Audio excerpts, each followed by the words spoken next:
कांदिवली पश्चिम महावीर नगर में 24 दिसंबर को स्वर्गीय प्रमोद महाजन खेल मैदान पर भारतीय जनता पार्टी उत्तर मुंबई पोईसर जिमखा संयुक्त रूप से प्रेस वार्ता का आयोजन हुआ। प्रेस वार्ता में जनसेवक व पूर्व सांसद गोपाल शेट्टी ने कहा कि भारत रत्न अटल बिहारी वाजपेयी पूर्व प्रधानमंत्री के 100 जन्म शताब्दी पर सेवा सप्ताह 25 से 29 दिसंबर 2024 अटल खेल महोत्सव माननीय श्री राम नाईक जी के शुभ हस्ते शुभारंभ किया जाएगा, जिसमें विभिन्न प्रकार के खेल का आयोजन किया जाएगा। माननीय अटल जी जन्म शताब्दी पर कार्यक्रमों के संदर्भ में पत्रकार बंधुओं को जानकारी दिए और उन्होंने कहा कि मेरा मानना है कि उत्तर मुंबई में खेल का हब बनना चाहिए, जिसका शुभारंभ हो चुका है। दूसरे फेज का कार्य चल रहा है। गरीब परिवार के बच्चों को भी यहां पर खेलने का अवसर मिलेगा। पत्रकार बंधुओं ने सवाल किया कि फंड कहां से आएगा। गोपाल शेट्टी का जवाब था कि पैसे की कमी नहीं होगी। सांसद केंद्रीय मंत्री पीयूष गोयल और मुख्यमंत्री देवेंद्र फडणवीस जी ने आश्वासन दिया है। कार्यक्रम के मुख्य अतिथि माननीय श्री राम नाईक, पूर्व राज्यपाल उत्तर प्रदेश श्री पीयूष गोयल, केंद्रीय मंत्री सांसद उत्तर मुंबई श्री गोपाल शेट्टी। मैं आप सभी पत्रकारों का यहाँ पर स्वागत करता हूँ। 13 एकड़ के भूखंड पर हम सब एक साथ आए हुए हैं। इसका काम मैंने जब विधायक था तब शुरू किया था और उन दिनों में कांग्रेस की सरकार थी तो काम बहुत आगे बढ़ा नहीं, लेकिन उसके बाद में 5 साल हमारी सरकार आई तो उसको आगे बढ़ाकर पहले चरण पर सारा कंपाउंड वॉल का काम हमने कर लिया और इसका अप्रूवल लेने में काफ़ी समय निकल गया और फिर सरकार चली गई, फिर वापस कांग्रेस की सरकार आ गई और उन दिनों में इसका नाम प्रमोद महाजन जी के नाम पर मैंने प्रमोद किया था महाराष्ट्र सरकार में। इसके बगल में आप जाएंगे तो वहाँ पर 15 एकड़ का जो ग्राउंड है उसको तो बालासाहेब ठाकरे जी का नाम दिया। भारतीय जनता पार्टी और शिवसेना के 2 शिल्पकार थे और योगायोग 2 प्लॉट भी अगल बगल में मिलने की वजह से एक का नाम बालासाहेब ठाकरे जी और दूसरे का नाम प्रमोद महाजन जिला ने इस प्रकार का प्रपोज किया है और नेता के कद के अनुसार भी बहुत ही बड़े और खुले मन से मैं भारतीय जनता पार्टी का हूँ। इसके 15 एकड़ में प्रमोद जी का नाम न देते हुए 13 एकड़ में प्रमोद जी का नाम दिया और 15 एकड़ बालासाहेब के कद के हिसाब से उसका नाम हमने दिया।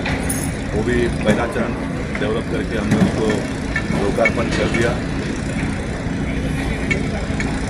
आगे चलकर मैंने कुछ बातों का खुलासा इस प्रकार से भी किया है कि वो ग्राउंड को बालासाहेब ठाकरे जी का नाम देने के पीछे 2, एक तो सीएनडीटी है और बालासाहेब का मुंबई शहर में किया हुआ काम वो तो था ही, लेकिन कॉरपोरेशन बहुत दिनों से शिवसेना के पास है तो मेरा जो स्टेडियम बनाने का जो सोच था तो उनका नाम अगर मैं देता हूँ तो शिवसेना के लोग आगे बढ़कर वो स्टेडियम को भी पूरा करेंगे, ये भी एक सोच था, लेकिन कोई कारण से वो हुआ नहीं। इसलिए पहले चरण का काम पूरा करके मैंने उसका लोकार्पण किया। ये प्रमोद महाजन क्रीड़ांगन जो आप देख रहे हो, फिर ये सेकंड फेज में देवेंद्र फडणवीस जी ने मदद करके ये जो जॉगिंग ट्रैक आप देख रहे हो 2 किलोमीटर का पूरा जॉगिंग ट्रैक है। वहाँ पर आप देखेंगे तो और भी सारा कॉन्क्रीट का काम हुआ है।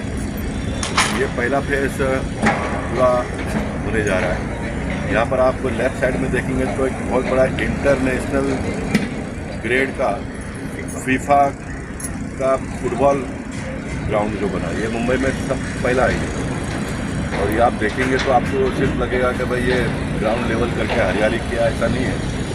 इसको नीचे 1.5 फुट खोद कर समुद्र से वालू लाकर जो रेत होता है वो डालकर उसके बाद में जो भी इसका ट्रीटमेंट वगैरह कर अंदर पूरा पाइप डालकर पानी जो ग्राउंड में गिरेगा तो पाइप के माध्यम से पानी सीधा स्ट्रॉन्ग वाटर ड्रेन में जाए, इस प्रकार की व्यवस्था की है ताकि बरसात के दिनों में भी वहाँ पर खेलेंगे बच्चे। इस प्रकार की व्यवस्था हुई है। अब कल अटल जी की 100वीं जयंती है और जिस व्यक्ति ने भारत रत्न जिस व्यक्ति को मिला, अटल जी ने देश में इतना बड़ा बदलाव किया। अटल जी के नाम पर 35 एकड़ के भूखंड पर कांदिवली में इस एक्सेलेंसी का फोर्स का जो इन दिनों में महाराष्ट्र की सरकार ने के प्रयत्न से केंद्र सरकार को पूरा जमीन दे दिया। ये 20 साल की लड़ाई चल रही थी, आप सबकी जानकारी के लिए। जमीन महाराष्ट्र गवर्नमेंट की थी और केंद्र सरकार को दिया गया था पोर्ट्स अथॉरिटी ऑफ इंडिया को, दोनों ने मिलकर इसको चलाना है। लेकिन बाद में बहुत लंबे समय तक कोर्ट कचहरी हुआ, तुमने क्या करने का, हमने क्या करने का है, इस तरह झगड़े में उसका काम बहुत तेजी से आगे नहीं बढ़ा। लेकिन अभी पीयूष जी यहाँ के सांसद बने तो मैंने उनको सारी बात उनके ध्यान में लाकर दिया और उन्होंने 2 मीटिंग में उसका जो भी निपटारा करना था, निर्णय करना था, वो कर दिया। देवेंद्र जी मुख्यमंत्री बने तो पूरा ज़मीन केंद्र सरकार को हैंड ओवर कर दिया।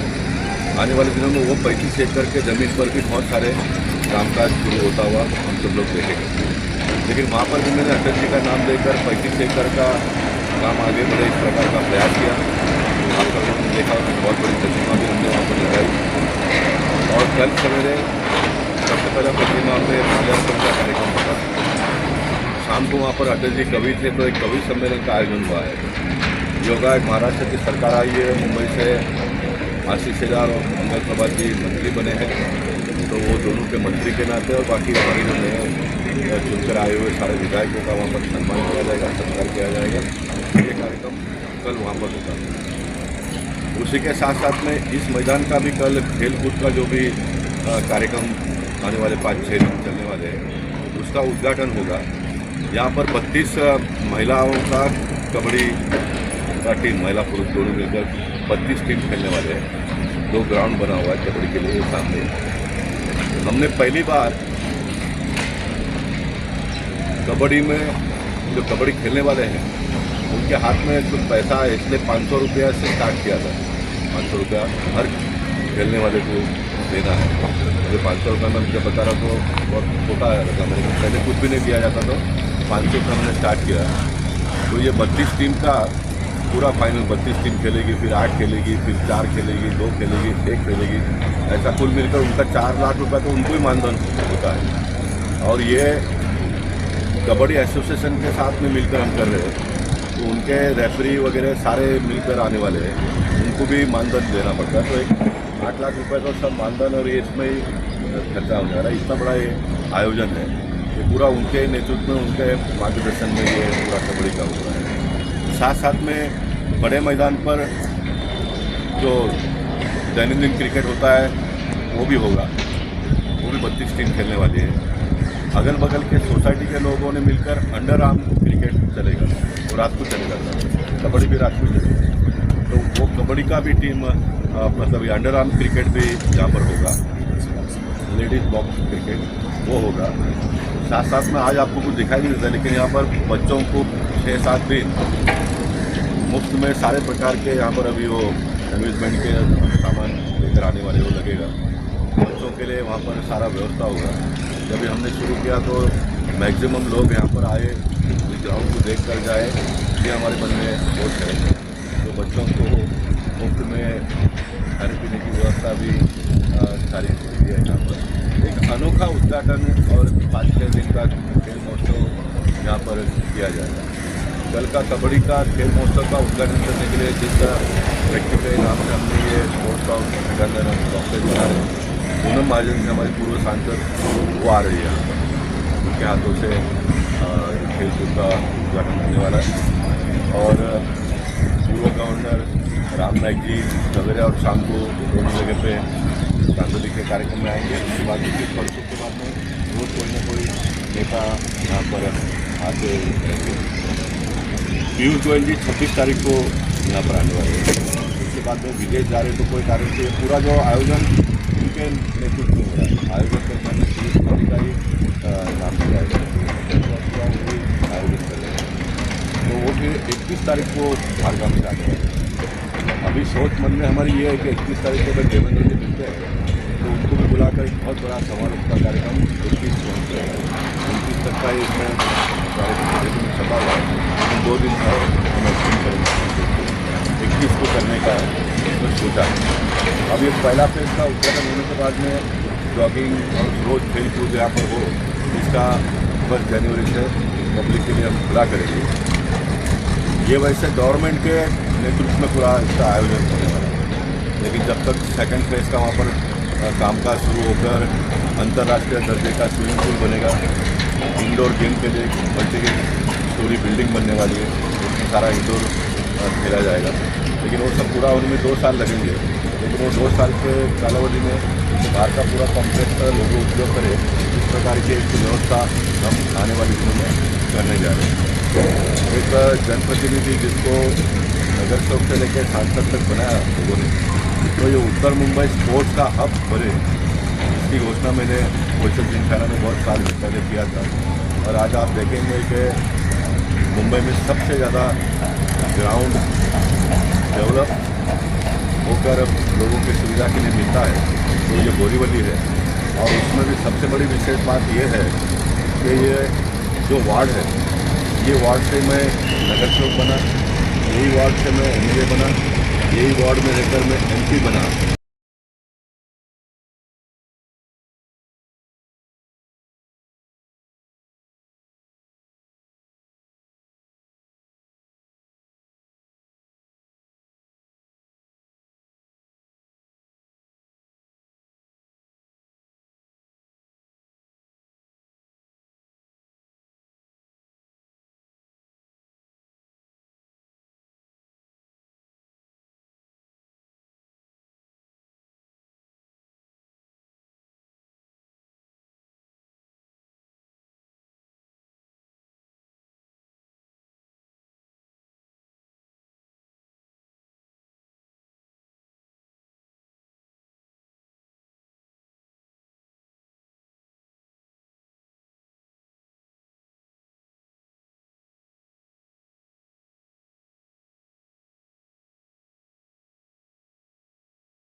माननीय गोपाल भाई ने आप सभी को बताया, कल सुबह माननीय अटल जी की जो प्रतिमा है हाईवे पर, वहाँ पर माल्यार्पण है। समय 9 बजे का है, 9 बजे माल्यार्पण और 6 बजे के बाद कवि सम्मेलन है।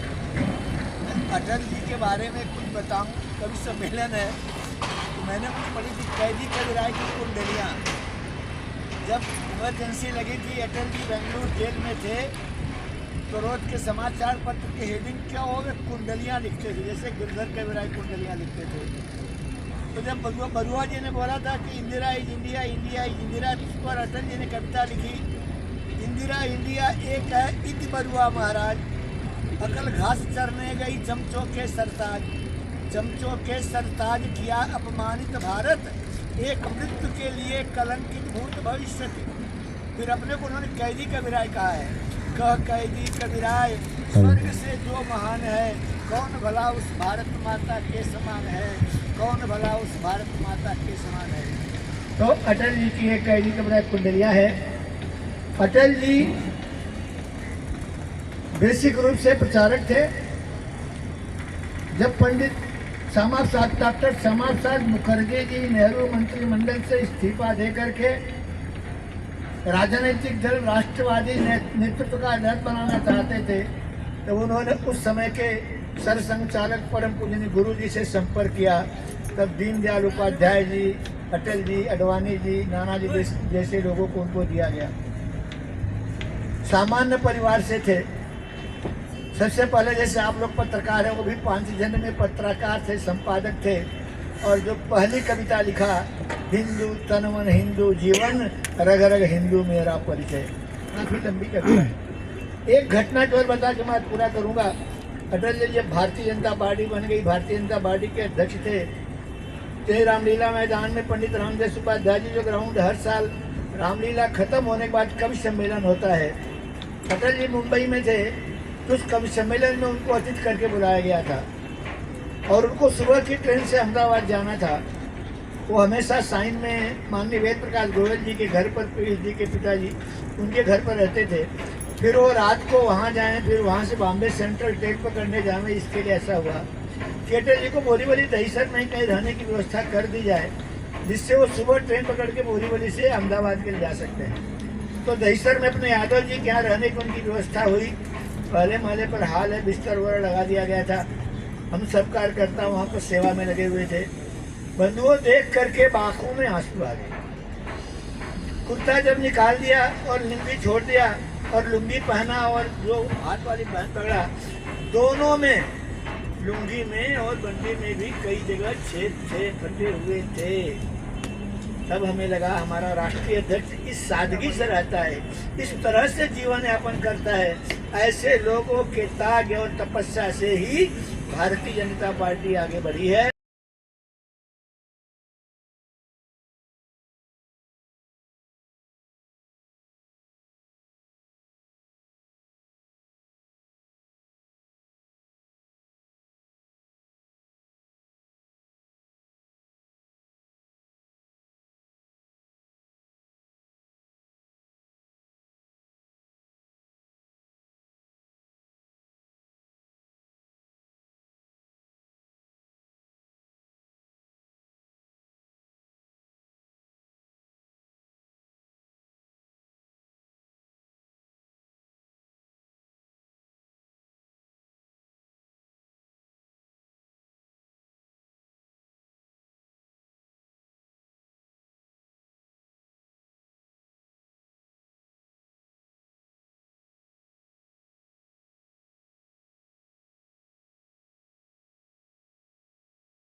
माननीय योगेश सागर विधायक, माननीय श्री अतुल भातखलकर विधायक, माननीय श्री प्रवीण दरेकर आमदार विधान परिषद, माननीय श्रीमती मनीषा चौधरी विधायक, माननीय श्री विजय भाई गिरकर विधायक विधान परिषद, माननीय श्री संजय उपाध्याय विधायक, माननीय श्री प्रकाश सुर्वे विधायक, माननीय श्री गणेश खनकर जिला अध्यक्ष उत्तर मुंबई, सत्यप्रकाश बाबा सिंह महामंत्री, दिलीप पंडित महामंत्री, निखिल व्यास महामंत्री, अमर शाह अध्यक्ष भाजयुमो उत्तर मुंबई, योगिता पाटिल अध्यक्ष महिला मोर्चा उत्तर मुंबई, निमंत्रक अरविंद यादव, श्री सुरेंद्र गुप्ता, श्री दीपक बाला तावरे अध्यक्ष चारकोक, श्री रामकृष्णप्पा अध्यक्ष कांदिवली पूर्व विधानसभा, सुनील कोहली अध्यक्ष मलाड विधानसभा, ललित शुक्ला महामंत्री मागाथा।